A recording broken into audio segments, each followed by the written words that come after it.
დასრულდა თემურ ქათამაძის სასამართლო პროცესი. მოსამართლე მისი სარჩელი არ დააკმაყოფილა.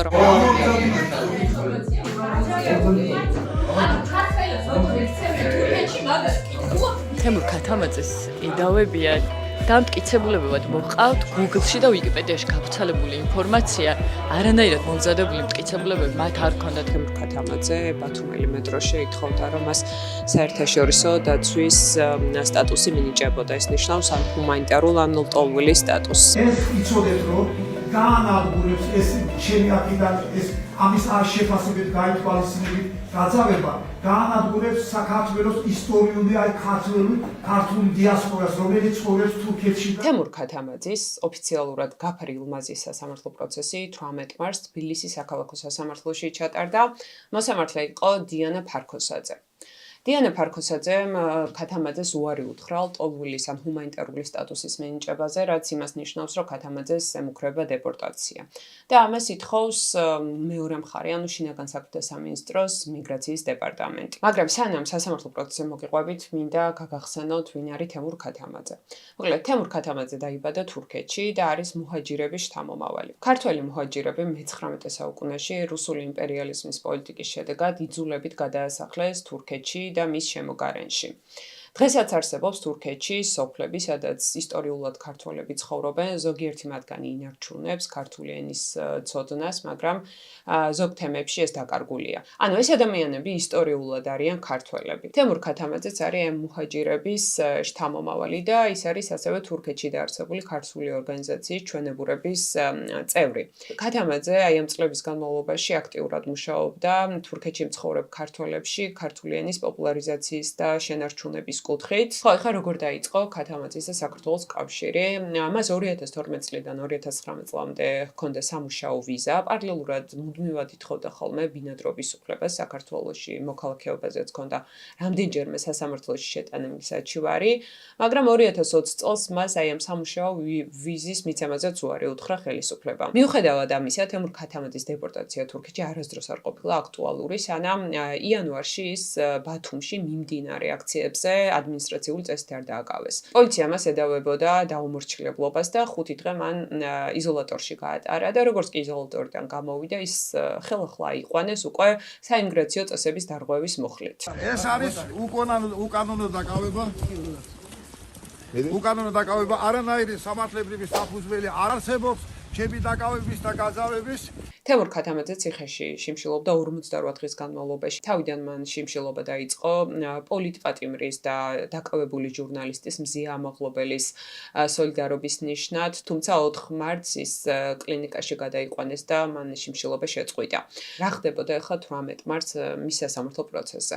როგორც გითხარით, ქათამაძე ითხოვს საერთაშორისო დაცვას, ანუ ლტოლვილის ან ჰუმანიტარული სტატუსის მინიჭებას, შესაბამისად საქართველოში დარჩენას. თემურ ქათამაძე ამტკიცებს, რომ თურქეთში დაბრუნების შემთხვევაში მის სიცოცხლეს ემუქრება საფრთხე და ამბობს ეგეთ რაღაცას, რომ თურქეთის საელჩოდან აქვს მიღებული შეტყობინება, რომ თურქეთის მთავრობას მის დაკავების ორდერი აქვს გამოცემული. ზუსტად რა არის ამ დაკავების ორდერის გამოცემის მიზეზები არ ვიცით და არც ამ შეტყობინებაში ყოფილა დაკონკრეტებული.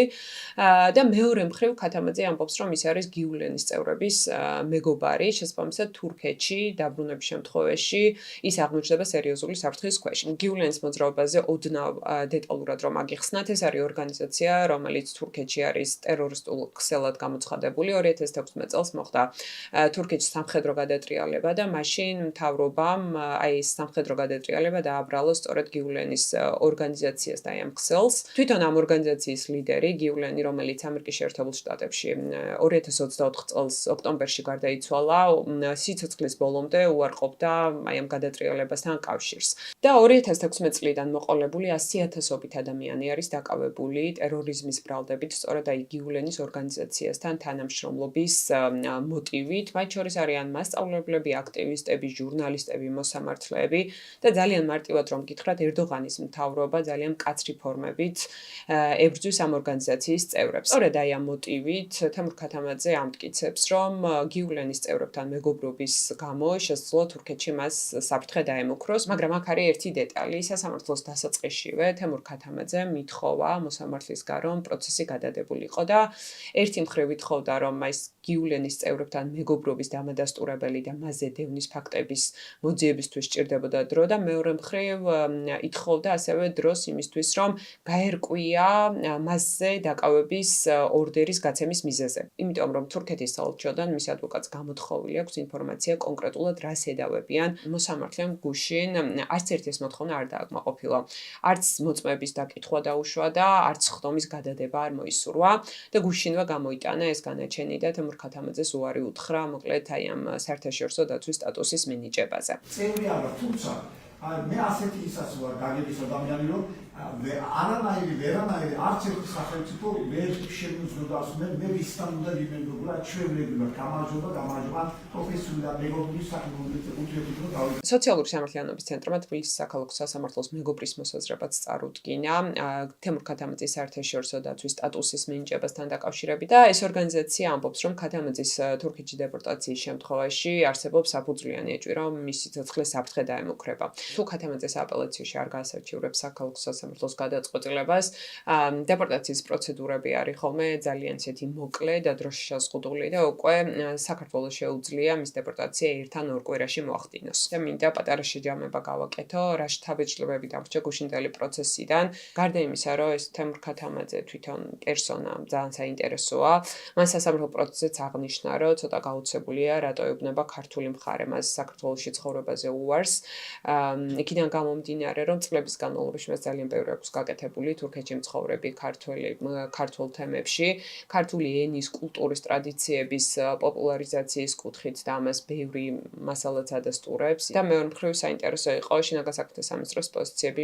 მათი ერთადერთი არგუმენტი ის იყო, რომ თემურ ქათამაძე მხოლოდ და მხოლოდ ახლა, დაკავების შემდეგ მოითხოვა საერთაშორისო დაცვის სტატუსი, რაც ალოგიკური იყო იმასთან, რომ მას თურქეთში საფრთხე ემუქრება. მოკლედ, ესეც შეგიძლია დამრჩა, რომ შინაგან საქმეთა სამინისტროს წარმომადგენლებს ჰქონდათ ძალიან ზერელე ისტორიული ცოდნა, როგორც მუჰაჯირებთან დაკავშირებით, ასევე გიულენის ორგანიზაციასთან დაკავშირებით და რაღაცნაირად მუდმივად ამტკიცებდნენ, რომ იქ არავინ არ დევნის ამ ორგანიზაციის წარმომადგენლებს და უშუალოდ თემურ ქათამაძეს არანაირი საფრთხე არ ემუქრება და მეორე მხრივ რაღაცნაირად უგულებელყოფდნენ თურქეთში მიმდინარე პოლიტიკურ პროცესებს და ერდოღანის მთავრობის მხრიდან ადამიანების და აქტივისტების მიმართ რეპრესიებს.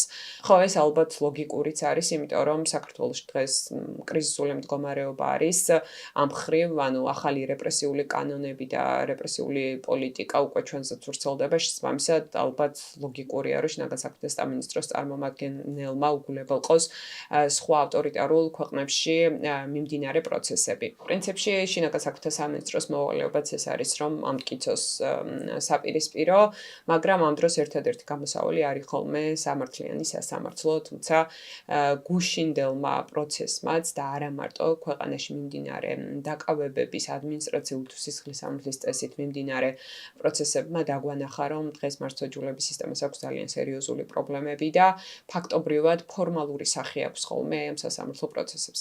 წინასწარ ვიცით ხოლმე მოსამართლების უმეტესობა რა გადაწყვეტილებებს მიიღებენ და არც გუშინ არ გაუძრუებია ამ მხრივ დიანა ფარქოსაძეს იმედი.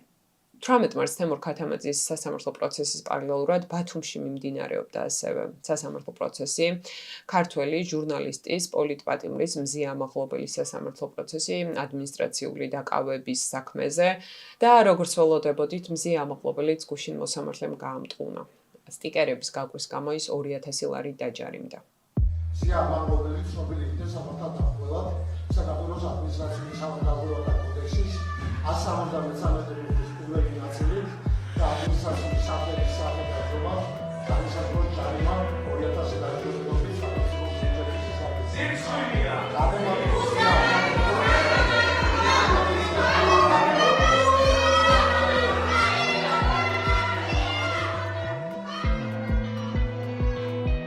და სანამ ამ ვიდეოს დავუსრულებ, მინდა ძალიან პატარა მიმოხილვა გავუკეთო 17 მარტის დღეს. 17 მარტს გავიგეთ, რომ რამდენიმე ფონდი დააყადაღა პროკურატურამ, მათ შორის ნანუკა ჟორჟოლიანის ფონდი. შეიძლება ვიღაცებს ნანკოჟორჟოლიანი ის პიროვნულად არ მოსწონდეს ან იდეოლოგიურად მასთან რაღაცა წინააღმდეგობა ქონდეს, მაგრამ ერთი რაღაც ფაქტია, რომ მისი და სხვა ფონდები ძალიან მნიშვნელოვან საქმეს აკეთებდნენ, ერთი მხრივ ეხმარებოდნენ პოლიტპატიმრებსა და მათ ოჯახის წევრებს, ასევე იხდიდნენ ხოლმე ადმინისტრაციული წესით დაჯარიმებული მოქალაქეების ჯარიმებს და არა მარტო ეხმარებოდნენ ხოლმე სხვა სოციალურ და ეკონომიკურ მოწყვლად ჯგუფებს და ადამიანებს, ოჯახებს. პროკურატურამ იმ დღესვე გავრცელა განცხადება და თქვა, რომ ეს ფონდი ეხმარება აქციაზე ორგანიზებას ადამიანებისას, იყიდულობენ სხვადასხვა საგანს, პიროტექნიკას, აირწინაღებსო და ასე შემდეგ. ეს განცხადება იყო ძალიან ზოგადი და სრულიად დაცლილი სამართლებრივი არგუმენტებისა და მით უმეტეს მტკიცებულებებისგან. ეს არის ალბათ ერთ-ერთი ყველაზე არაჰუმანური საქციელი, რაც შეიძლება ჩაიდინოს ადამიანმა თუ ჯგუფმა, თუ პარტიამ, თუ ეგრეთ წოდებულმა ხელისუფლებამ, თუ ვინც არ უნდა იყოს და თქვენც ნახავთ ალბათ ინფორმაციას, თქვათ ეს ფონდები გარდა იმისა, რომ თქვათ ადამიანებს ეხმარებოდნენ ჯარიმების გადახდაში, პატიმრების ოჯახის წევრებს ეხმარებოდნენ ყოფით საკითხებში და თქვენ იცით, რომ რამდენად სოციალურად მძიმე ფონი არის საქართველოში დღეს შექმნილი, როგორც თბილისში, განსაკუთრებით ისე რეგიონებში და პირველ რიგში, რასაც ეს ეგრეთ წოდებული ხელისუფლება ურტყავს, ეს არის ზუსტად აი სოციალური საკითხები და მაქსიმალურად ცდილობს ადამიანების გაღატაკებას, დაბეჭავებას, რითიც შემდეგ სარგებლობს და ცდილობს რომ წარმოჩინდეს როგორც ერთ-ერთი გადამრჩენელი და ჩვენ ნახეთ სოციალური დაცვის მექანიზმს, ეგრეთ წოდებული დაცვის მექანიზმს, როგორ იქნება სოციალური შემწეობის სისტემას. ეს იყო რეპორტიორის დღიურის მესამე ეპიზოდი. დაგველოდეთ ხოლმე, მე კვირაში რამდენჯერმე ვეცდები მიმოვიხილო წინა დღეები, რა ხდებოდა აქციებზე, სასამართლო პროცესებზე და არა მარტო და გამოგვიწერეთ YouTube-ზე.